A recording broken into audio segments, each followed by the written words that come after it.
درود دوستان، دازور علی هستم. این پارت عزیزان دلم مبحث جاده های مالرو یا مناطق مالروی باستان که از دره ها از مناطق مختلف میگذرن و شامل مثلا استراحتگاه هاشون، غارهایی که تو مسیر هست، اینا خیلی مهم هستن و چاهای آبی هم که تو مسیره، که بحث چاهای آب یک بحث مفصله که انشاءالله در پارت‌های بعدی هم بهش میپردازیم. امروز فقط جاده های مالرو که در تمدن باستان بسیار بسیار ازشون یاد شده و سرشار از دنیای چیزای باستانی، اشیای باستان، چیزایی که دوستان علاقه‌مندن هستش. با ما همراه باشید. همراهان گلم داشته باشید. از اوایل مسیر تا آخر مسیرهای مالرو، به اصطلاح جاده‌های مالرو، نشانه هایی هست از سنگ هایی که تو مسیر هست، یا مثلا مراسمی هست اینجا شاید کفن دف رو این سنگ انجام داده باشم از دنیای باستان که اینم تو پارتا بهتون نشون میدیم. دوستان عزیز اگه دقت کرده باشین دوستان، دنیایی از غارها تو مسیر جاده‌های مالرو هستش که بسیار اینا نیاز به دقت دارن. دازور باید خیلی آماده و حرفه‌ای شروع به کار کنه. میریم برای شروع کار، چون اونجا یه جایی هست که استراحتگاهشون بوده برای ادامه مسیر. اونجا یه دستگاه میزنیم دوستان. این سنگم دوستان ببینن، غالبا روی این سنگ ها یه مراسمات خاص، سنگ بهش آسیب زدن، مراسمات خاص آیین تدفین انجام میدادن. اینا هم میوه های وحشی هن که تو مناطق زاگرس دوستان من رشد میکنن. این سنگ هم تو مسیر هستن که حالا به اصطلاح یا مراسم تدفین روشون انجام میشده یا جاهایی بوده برای استراحت، چون یکم از سطح بلندتر بوده. خلاصه جای بسیار مهمی هستش برای جاده های مالرو که این سنگ ها را، سنگ روبروی اول مسیر، اینا رو یک دستگاهی ما الان میزنیم دوستان. میریم که آماده بشیم و قسمت بالایی که محل اصطلاح اتراقشون بوده اونجا تا طی مسیر میکردن و به جاهایی که مهمه اونجا میرسن، چون منطقه بسیار باستانی هستش و چاهای باستانی هم داره. انشالله دقیق توضیح میدیم که آنتن بزنیم و ردیابی و نقطه زنی اون رو شروع کنیم. با ما باشید عزیزان. یه مطلب اینجا هست که باید خدمتتون عرض کنم عزیزان. این جایی که الان من وایسادم یه جوغن تقریبا نصف روبه بزرگه. اگه دقت کرده باشین ما یه هرم، یه شکل هرم بالا داریم. اینا ورود، اینا رو خیلی دقت کنین، علائم باستان رو دوستان دقت کنین. یا یه چیزی مثل یک هلال مانندی که برای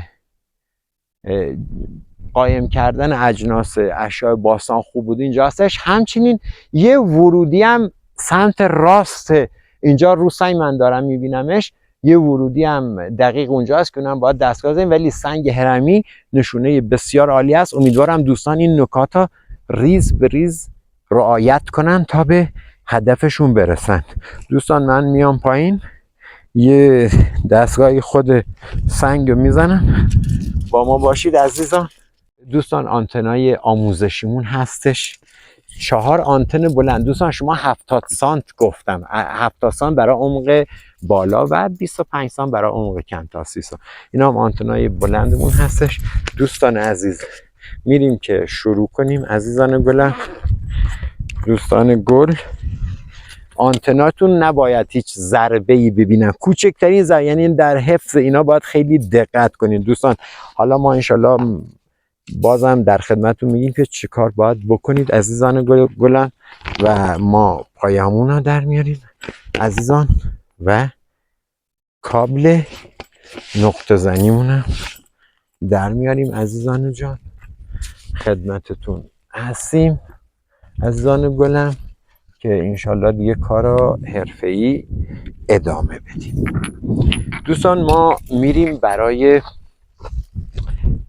زیر هرم. اگه دقت کرده باشین یه تاقچه ما داریم، ما اونو میزنیم برمیگردیم. اول ما خود این سنگای رد میزنیم.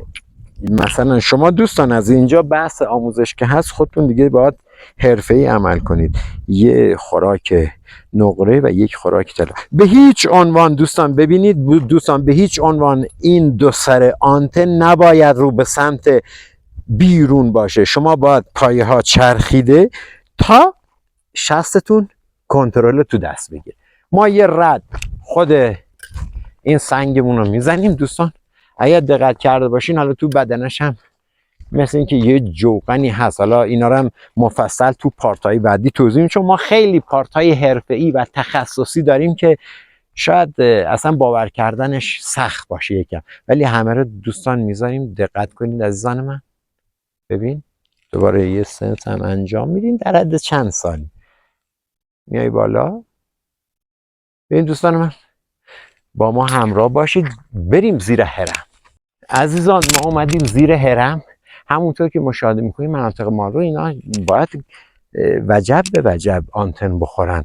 ببین ما الان زیر هرم هستیم و یه اتاق چیزی داریم. الان ما میزنیم. سعی هم کنید دوستان با طلا و نقره بزنید، بعد خوراکای دیگه. ولی طلا و نقره دیگه اوکیه. ما اول رو نقره میزنیم ببینیم چیزی پلومی چیزی به ما میده یا در ورودی چیزی اینجا هست عزیزان. چیزی نیست دوستان من. همینطور که میبینین دوستان همه اطراف و حتی بدنه صخره‌هایی که هیچ گونه شما شکی هم بهشون ندارید، اینا فوق‌العاده مهم هستن. شک نداری این الان گلسنگ نشسته روش، هیچ علائم آثاری نداره. گذشت زمان اینا رو طوری چیز کرده، اوکی کرده طبیعت که یعنی راحت یه پلومی هم پنهون میشه. اینا رو رو لبه میزنید، میای وای میسید رو لبه عزیزان. ببین ما اینجا دیگه تعویض خوراک انجام میدیم. خود سنگی هم که الان زیر ورودی همین اتاقی درخت باستانی هم پشت سرمون هستش، همین تک سنگ ورودی چیز هم باید زد. ببین دوستان من خود تک سنگ خیلی مهمه. اینم تک سنگمون. ببین دوستان ما رو خوراک نقره چیز شدیم. الان اقدام به دوستان تعویض خوراک میکنیم. با ما باشید دوستان عزیز. ببین وقتی من میگم خوراک طلا و نقره باستان و نقره فل، ببین عزیز من شما اگر انگشتر یا علنگو یا چیزی به دستتون باشه بهتره تا یه چیزی تو دستتون باشه، چون برای آدم حرفه‌ای اشکالی نداره، ولی برای افرادی که میخوان بالاخره کار کنن انگشتر طلا هم باشون باشه. حالا اگه عیار بالا بود بهتر، نبود هم عیار 18 استفاده کنید، یکم سنگین تر باشه خوراکتون که رو انگشت چیزتون سوار بشه، انگشت شستتون، که بتونید راحت تمرکز کنید. جابجایی خوراک تو دستتون نباشه حین آنتن زدن که رو تمرکز کلی کار تاثیر بذاره. الان من تو پارتای بعدی ان شاءالله انگشترم میارن که شما بهتر. ما الان نقره رو حذف میکنیم و ما الان طلامون رو جایگزین میکنیم برای زدن همینجا.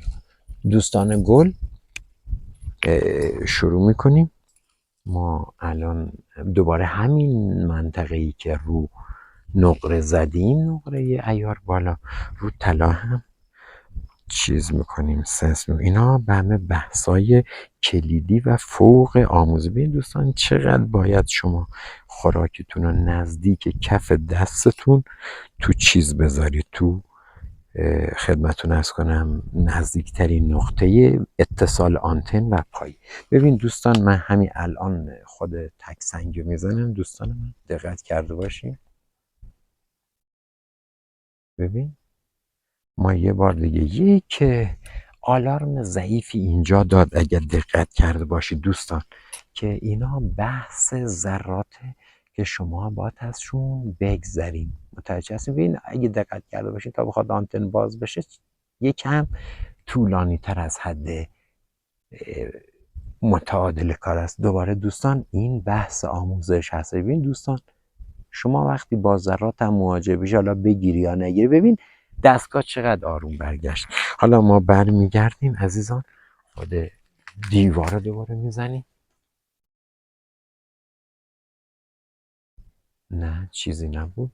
هرچی نزدیکتر به چون بازخورد امواج که بدونه که دستگاه میخوره نزدیکتر باشین، قدرت واکنش دستگاه سریعتره. ببین دوستان شما یه دشت بخوایم بزنیم یکم شاید مثلا وقتگیرتر باشه. ما اینجا هم یه دستگاه میزنیم، خب میریم بالا.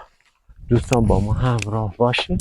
دوستان چند متری اومدیم بالا، اگه دقت کرده باشین یه ورودی اینجا هست. ما میخوایم ببینیم مثلا این سنگاه، چون یه درزی اگه دقت کرد اینا شما با خیلی حرفه‌ای باش، یه درزی اینجا هست که حالا یا سنگا رو گذاشتن یا طبیعیه. ما میخوایم این محدوده رو الان رو طلاییم، اول طلا میزنیم بعد نقره.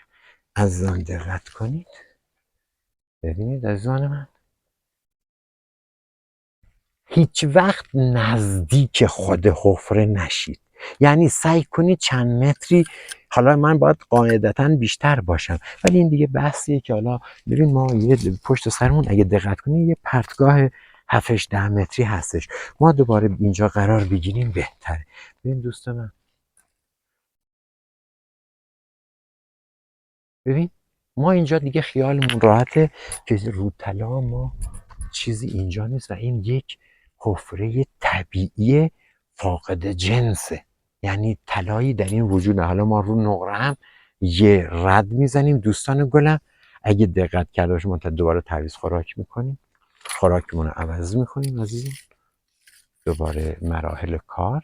حتی اگر شد، اگر تونستید دوتا آنتن رو دوستان من جفت مثلا برای سریعتر چیز کنید، این هم یه روش خیلی عالیه برای چیز دادن که جابجایی خوراک و جابجا میکنید دوستان من. میاید رو نزدیکترین جایی که اتصال چیز داریم. حالا من انگشتر چیز کنم بهتره چون این رو شستم سوار نمیشه. شما سعی کنید انگشتری باشه که رو شستتون سوار شه. این خیلی بحث مهمی هستش. حالا هر انگشتری باشه اشکال نداره ولی ببین میاد جلوی آنتن، ولی این دقیقاً رو خود مرکز نزدیکترین جای آنتن و پایه قرار میگیره. ببین دوستان ما یه سنس میکنیم، نقره رو میزنیم که خیالمون راحت باشه. دوستان چیزی نیست، دوستان نیست و دوستان با ما باشید.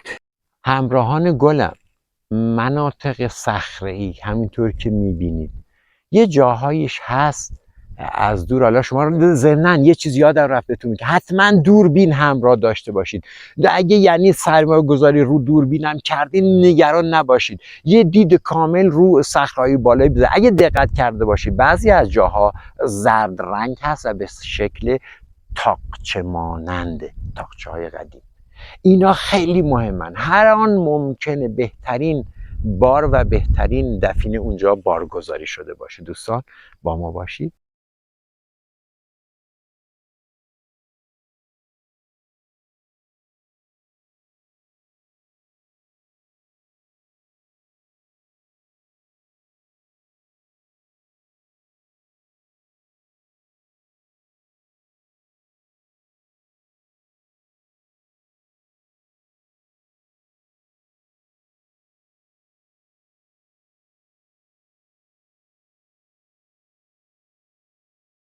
عزیزان همراهم، همینطور که شما دقت میفرمایید اینجا محل استراحتگاهشون بوده جهت طی طریق. صخره روبرویی که خیلی صاف هستش، صیقلیه، اینو حتما باید ما یه دستگاه از همین راه دور بزنیم. جاهایی که مثلا تو زمستون چیزی رنجه برای که دچار مثلا بارون و برفی چیزی نشن اینجا پناه میگرفتن و همچنین جاهای برای مثلا فصلهای مختلف اینجا هم بسیار مهم هست. دوستان ببینید من یه دستگاه الان اینجا میزنم، یه ارت میخوام اینا رو پارت به پارت. این دوستان ما صخره رو تقسیم بر 2 میکنیم. اگه دقت کنید دقیقاً ورودی مالرو رو بین دو تا صخره میبینید. حالا این تکه صخره بسیار جالبم همینطور دوستان من، این هم همینطور عزیزان. ببین ما حالا یکی اگه باشه میگه آقا این نماد لاک پشته، بابا این اصلا خود دست طبیعته که اینو ساخته. حالا اگه بگه من لاک پشت چی کار کرد، تو این مسائل نباشی، فقط رو علم دازین کار کن. دوستان ببینید اینجا هم چیزی نیست. یه طلا هم میزنیم دوستان، با ما باشید. خوراکمون رو چون محیط بسیار مهم هستش میبریم رو طلا، سریع اقدام میکنیم. ببین دوستان من بازم عذر میخوام، بازم گفتم حتی اگه آنتن افتاد زمین تمیز، بعد یه خوراک، دوباره خوراک دهی و شروع کار. منطقه مهم هستش، حتما رو طلا و نقره جاها رو بزنید. این دوستان دوباره همون کار عزیزان من، تقسیم بر 2. اینجا هم همینطور دوباره خود ورودی رامالو رو به صخره بسیار صیقلی. اینجا هم چیزی نیست دوستان. اینا همه بحث آموزش دوستان. هر نکته‌ای که من دارم میگم آخرش هم اینجا عزیزان من. حالا دوستان یه بحث اینجا هست، یه گاهگداری تو دل سنگای چیز اینجا جاهای کوچیک جاساز صخره‌ای کوچیک هم میکردن. ببین دوستان یعنی به راحتی اینو میشه بس که اصلا تشخیصش غیر قابل تصحیح، هیچ دستگاهی نمیتونه بیاد مثلا اینو شما با 5 ثانیه ببین دوست من رو طلا سران به همین راحتی.